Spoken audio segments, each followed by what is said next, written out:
Chapter 23, The Invasion Center. Of course, I was eager to see their interplanetary super technology that was capable of conquering a whole planet. But what my eyes actually saw, I think our Russian, American, and other military strategies have absolutely no idea of the kind of weapons that could so easily be used to take over the territories that they are supposedly protecting.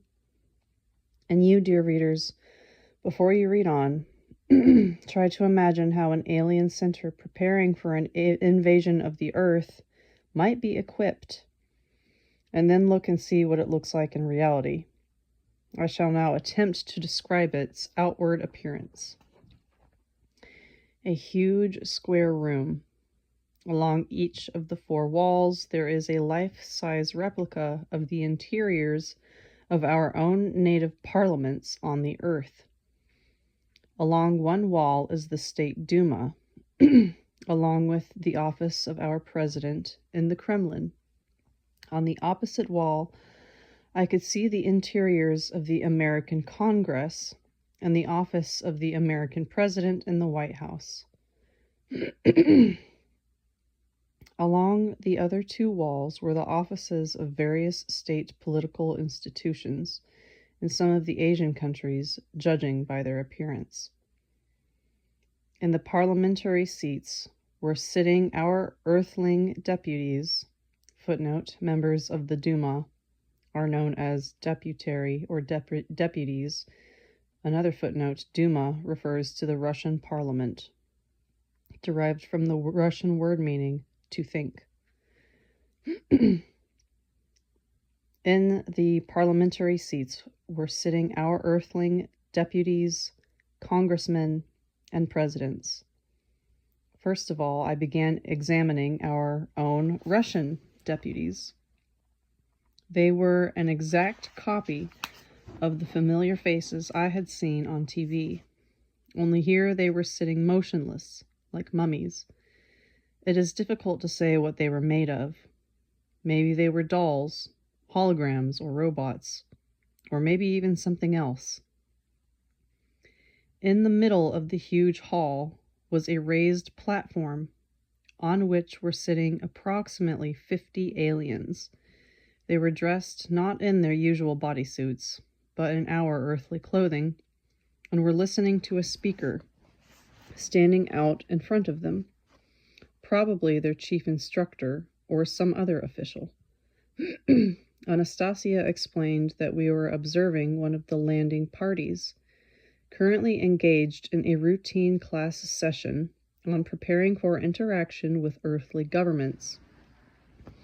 They have been studying the most common Earth languages and the way people behave in various situations. They are paying special attention to the preparation for contact with the governments and legislative bodies, through which they hope to influence the whole population of the Earth. They have mastered conversational speech without too much difficulty, but in the absence of certain feelings capable of provoking outward emotions, they are finding it rather hard to mimic Earth people's gestures. And with their rationalistic way of thinking, they cannot see any logic in earthly governmental systems.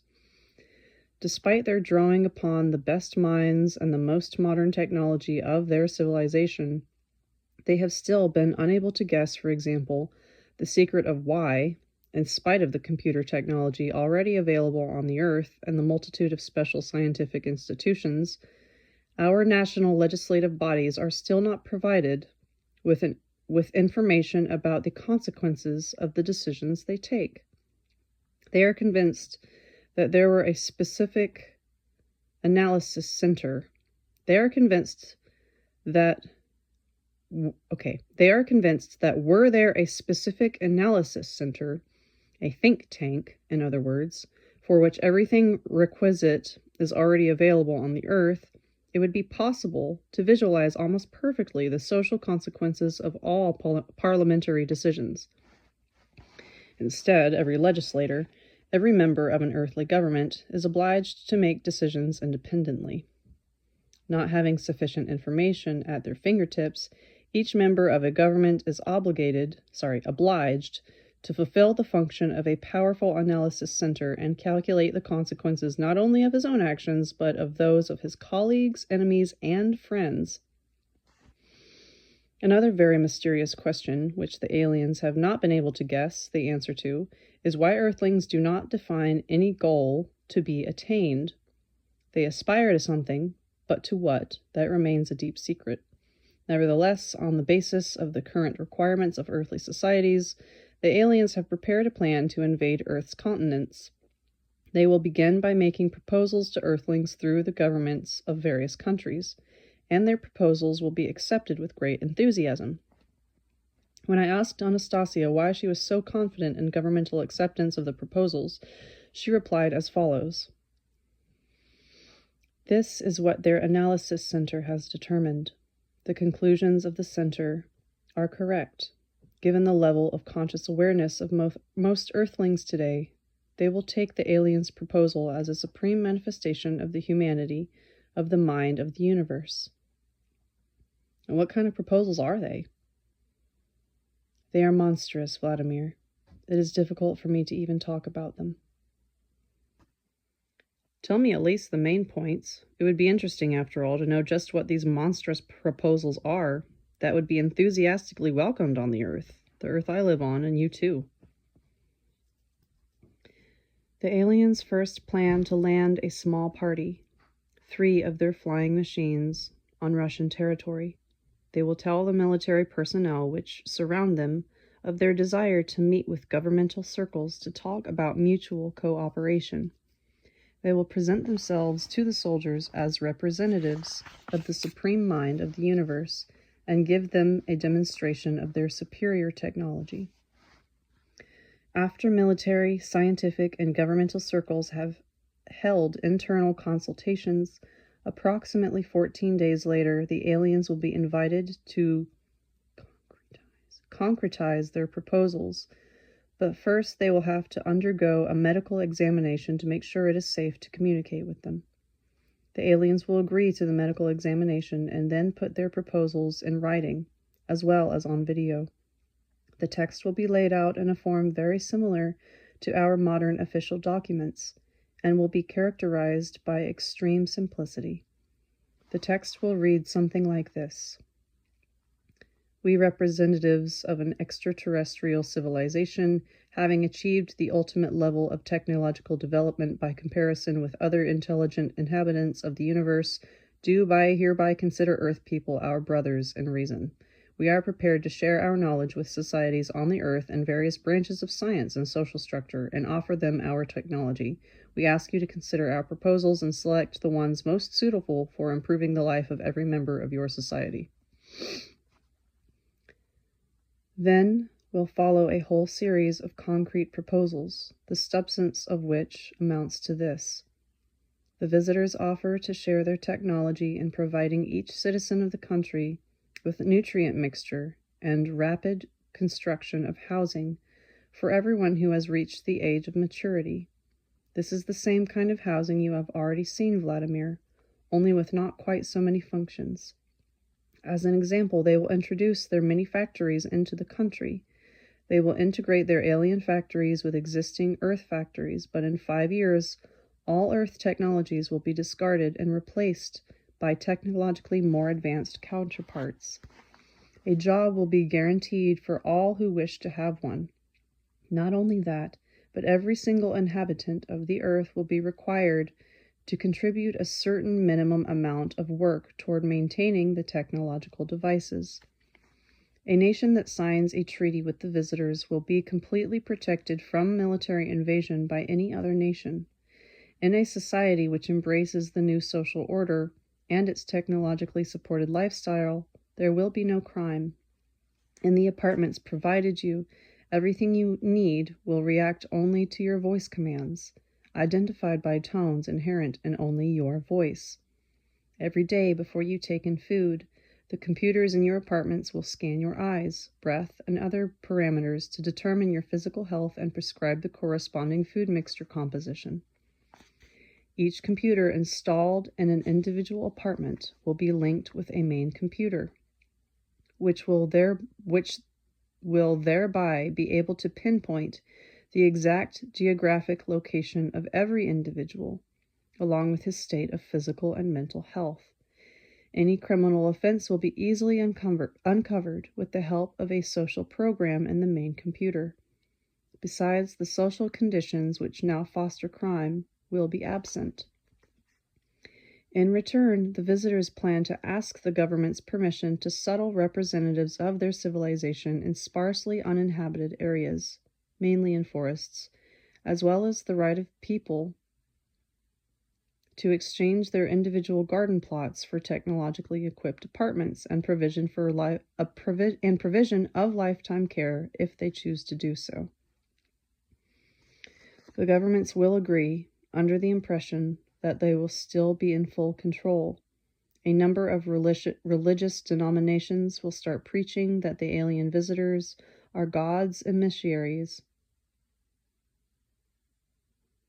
emissaries, since the aliens will not deny any of the religions existing on the earth. Religious leaders who do not believe in the aliens' divine perfection will find it impossible to stand up against the visitors, since they will be accepted by the majority of the citizens in each country that signs the treaty. All other countries will start seeking similar treaties of cooperation with the visitors. 9 years after the first landing on the earth, a new way of life will have been speedily inculcated into all countries on all continents of the earth. All information media will broadcast the ever-advancing achievements in technology and social order.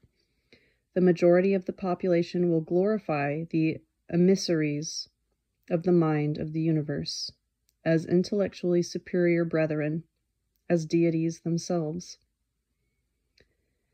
And not without justification, I remarked to Anastasia. There's nothing wrong with having no wars and no crime on the earth. Everyone will be provided with an apartment and food and employment. Vladimir, do you not realize that once mankind accepts the terms of the aliens, they at the same time renounce their non-material divine self? In fact, it will self-destruct.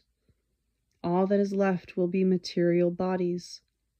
And every man, Vladimir, will come to more and more resemble a biological robot. And all the children of the earth will henceforth be born biological robots. But why?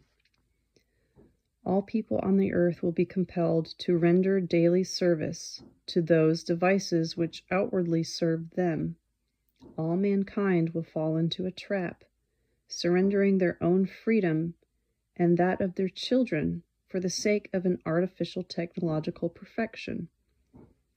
Before long, many earth people will intuitively recognize their mistake and start ending their lives by suicide. Strange. What would they be lacking? Freedom, creativity, and the feelings that only co-creation with the divine creation can bring. And if the parliaments and governments of various countries are unwilling to sign treaties with the aliens, what then? Will they start destroying mankind? Then the alien minds will look for other ways to lead everybody into a trap. There is no sense in their annihilating mankind. After all, their goal is to understand the interrelationship among all earthly creations, and by what power reproduction is brought about. Nothing like that can exist without man. It is man who is the chief link in the chain of harmony of earthly creation, and the sun's rays are part of the energy and feelings that many people reproduce. With their present level of consciousness, today's earth people pose no resistance to the visitors.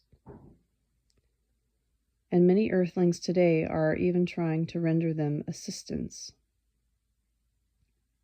How so? Who among us is trying to help them?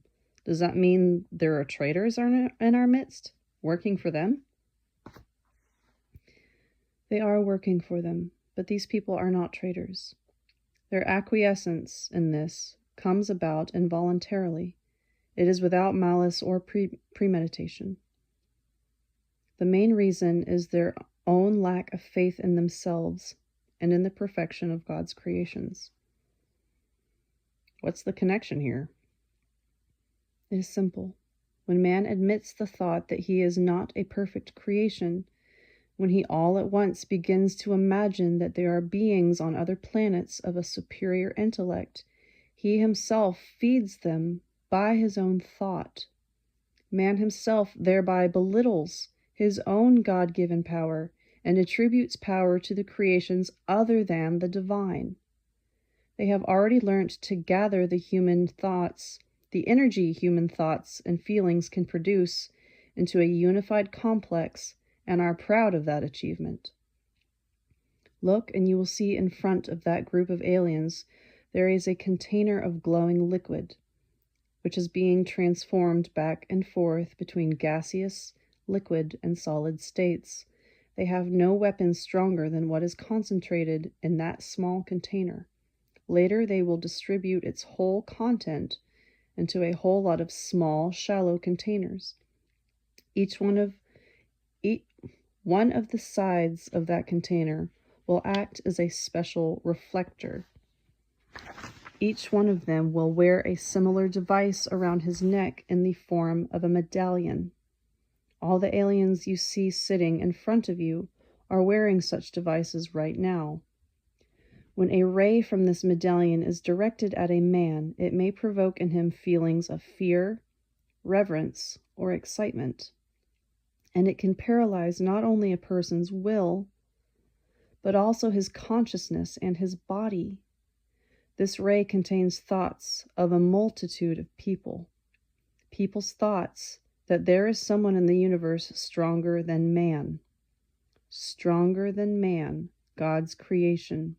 And these thoughts, when concentrated, can be turned against people themselves.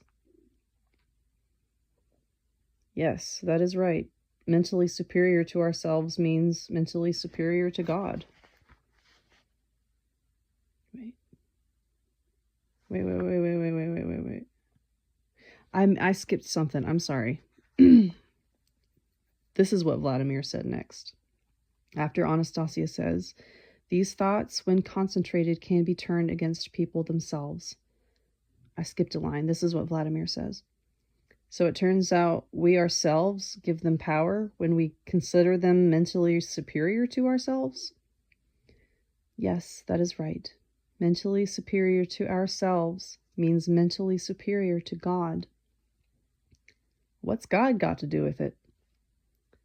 We are His creations. When we believe that there are other more perfect worlds in the universe, that means we are accepting ourselves as imperfect creations of God. Wow.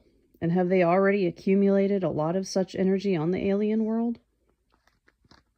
In the container standing in front of you, there is enough energy to overcome approximately 3/4 of all the minds on the earth and to take over people's feelings. That they consider way more than enough. Then the whole earthly civilization will begin to pay them obeisance. Obeisance.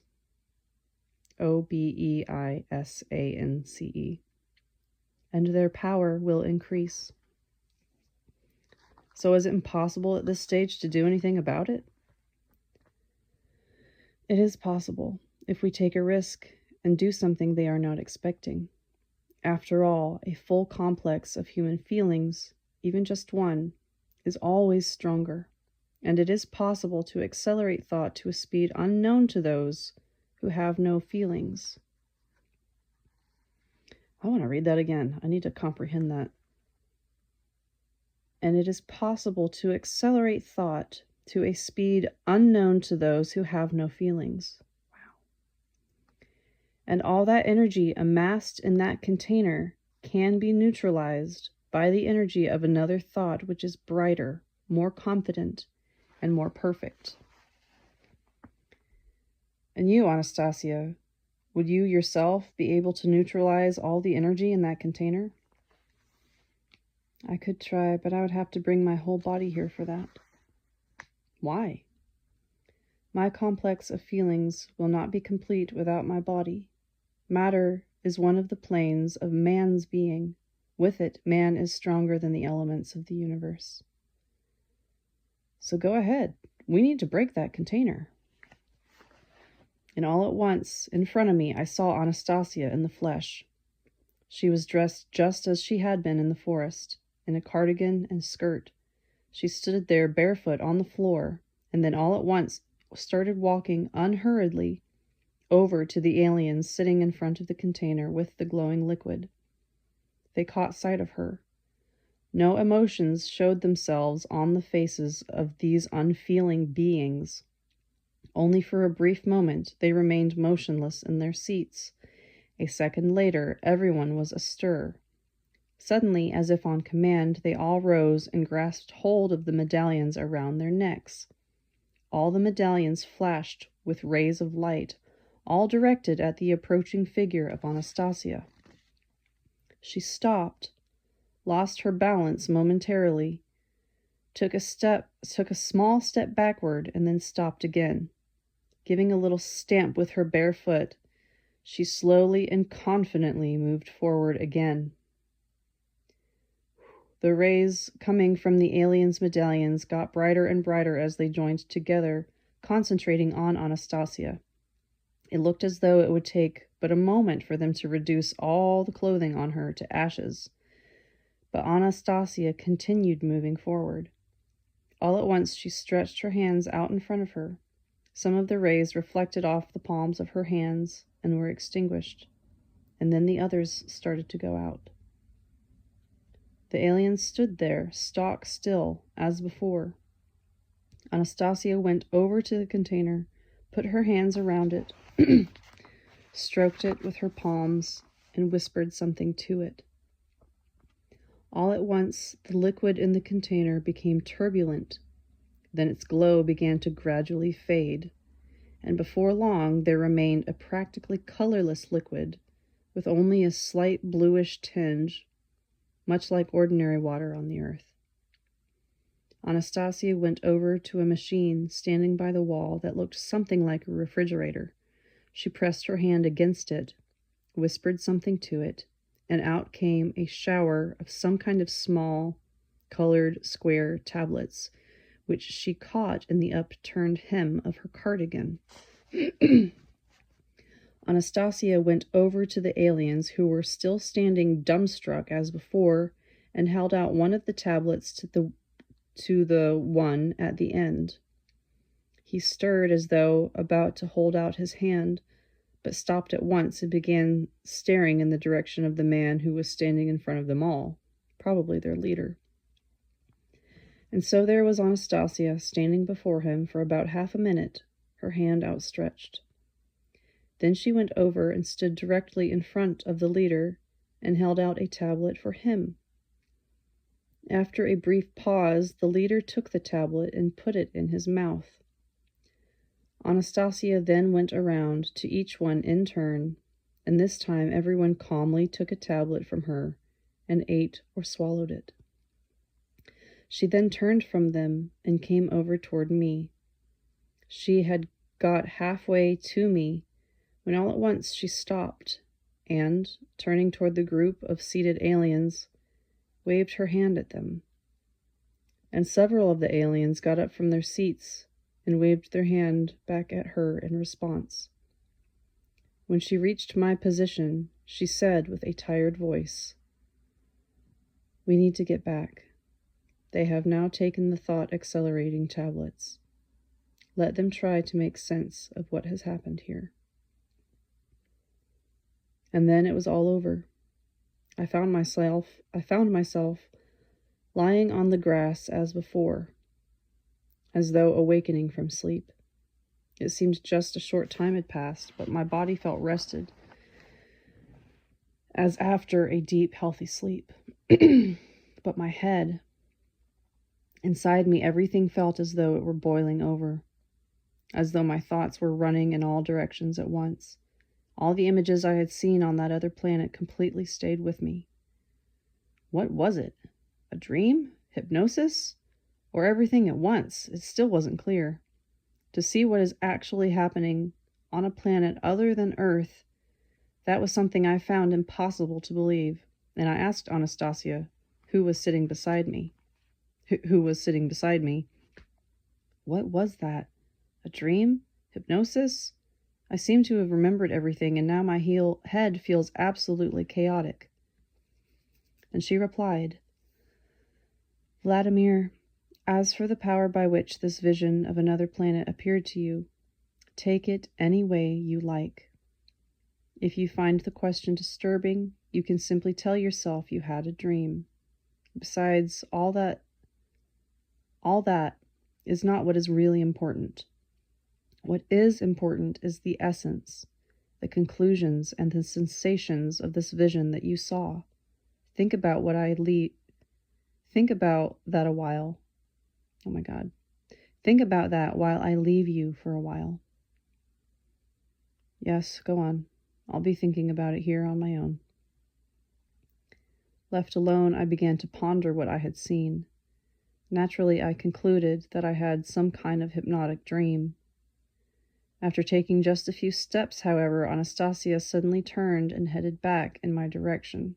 She took something out of the pocket of her cardigan, held out her open hand to me, and there I saw it lying on her hand, a strange-looking tablet, the same kind I had seen on the other planet.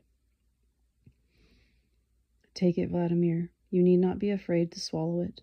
On the planet you and I visited, they make these out of herbs from here on the earth. For about 15 minutes it will help you accelerate your thought, and you will be able to make sense of everything all the more quickly. I took the little tablet from her outstretched hand, and when Anastasia left, I ate it.